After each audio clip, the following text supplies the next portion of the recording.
We have one gentleman who works with us who's an awesome guy. And I remember when he first started working, I said, hey, I want you to find out how to build a site map for our websites. And he says, I've never built one before. And I said, I know. So I want you to read this book called Get Rich Click. And I want you to read it and then implement the principles in it and do it. And you can read it this weekend. And he says, but I've never done it. I know. That's why I want you to read the book to do it, because I just wanted to see how resourceful he could be. Well, he ended up coming into work on Monday, and he's like, hey, I know how we can implement the sitemap plan. Here's what we do. And he did it, and there was that confidence. Right. A few weeks later, I said, I want you to write a sales script for this company using soft selling in a hard world. Go to page, it goes 178, and he says, or 128, and he says, okay, I think I can do it, but there's a little confidence, learning the plan.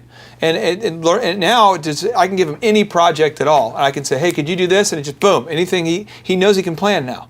Yeah. So you're saying that's a huge issue you see. People just it's a huge issue. Whether I'm doing life coaching with folks or whether I'm doing the business coaching, the business consulting. I find it over and over. Most people don't have a real plan for their life other than survive. Clay, I just was talking with somebody yesterday on the phone. And I said, well, what is your goal? What is your plan? And he goes, well, I think probably my main goal is to retire. And I just, is that what you got? Is that where you're headed? Yeah.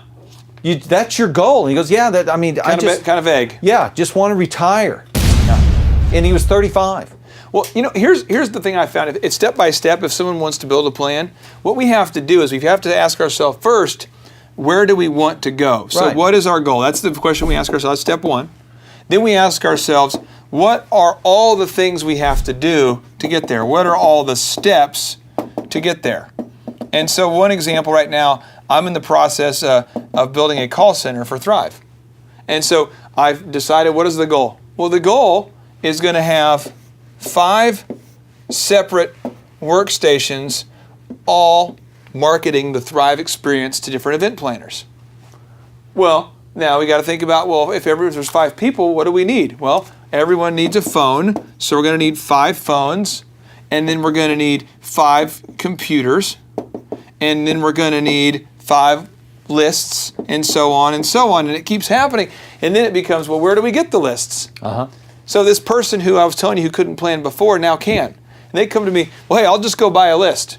Somebody on the team says, where are you going to get a list? He says, I'll figure it out. And it's just that mentality, though, that we can plan. Yeah. But just saying, I want to be successful, what does that even mean?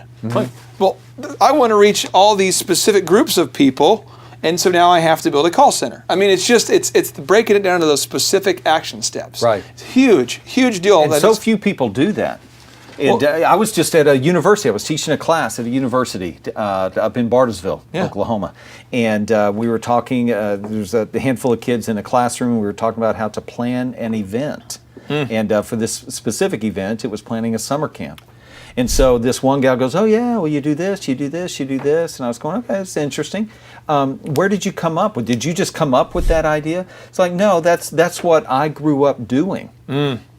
And so often people go, yeah, I can plan that, but really what they're doing is they're not creating anything new. They're just copying. They're just copying what they've done before. And if what they've done before is here, they can never get here.